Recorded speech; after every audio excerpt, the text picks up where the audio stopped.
Hey, it's Mars. My pronouns are they, them, and I'm here for another question of the month. It is the very last question for 2024, and it's only right, it's only appropriate that it's a reflective question, which I'm really, really happy about. So, this month we were asked what is one highlight that we have, as well as one thing that we have learned throughout this past year. For me to just say one highlight would be not doing the year justice. I've had a really, really good year. And one of the things that really, really drove my year was the different conferences that I was able to attend this year, representing those of us who were born with HIV, as well as just representing people with HIV in general. And I was able to do that with the Lifetime Survivors Network.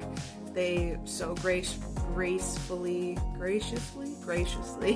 were able to provide scholarships and things like that for me to be able to go to these conferences and represent us. I did a few different presentations and helped link other Lifetime survivors to our network. And I think that another part of it is, as spokesmodels, we all represent a different part of New York. But also, a lot of us actually work for different healthcare agencies within our communities. So what that means in terms of conferences is a lot of other spokesmodels end up being at these conferences with their jobs, as opposed to necessarily like being there for the campaign. They're with their jobs, and at the end of the day, we always are representing the campaign. So it was just really, really, really nice to run into all the different spokesmodels at these conferences, in addition to being able to spend time with other Lifetime survivors that are not part of the campaign. Created a lot of really priceless moments in building community for me this year. And I'm just so grateful to be able to have spent that extra time with the different spokesmodels that I maybe might not have been able to, as well as getting to know so many other Lifetime survivors, as we're the 1% of the HIV population, so there's not a ton of us, and so when we find each other, it's a really, really, really awesome thing. And so with giving these presentations about Lifetime survivors, we were able to, other Lifetime survivors in almost every presentation, at least one, came up to us at the end of the presentation wanting to join the network and get connected. And that's all that we can ask for. That's part of why we were doing what we were doing.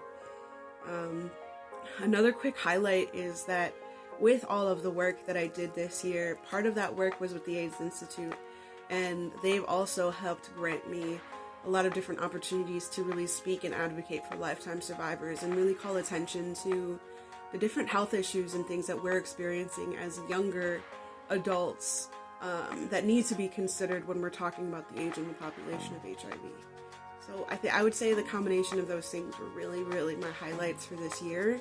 Things that I can really look back and not only be proud of, but just be super, super thankful for. The other part, okay, so what have I learned? I think something that I really learned is that as spokesmodels, we're all very unique individuals, and we do all represent different communities and different parts of New York. And part of why that is, part of why we're pulled from the community to represent HIV, is so that we can best reach our communities. And it's believed and proven really that it's us within the community that know our community best, what we can do to reach our community, what we can do to engage with our community, as well as help serve our community. And so I think in going to these conferences and seeing other spokesmodels and just how it is that they go about their spokesmodeling, it was a nice learning experience this year to just see how it is that we each utilize our platforms, if you will, to be able to reach our community and actually do our best to really try to make change. So I would say that's my take on this month's question. I'm so happy to have made it to the end of the year, and I'm excited for anything that 2025 has to bring.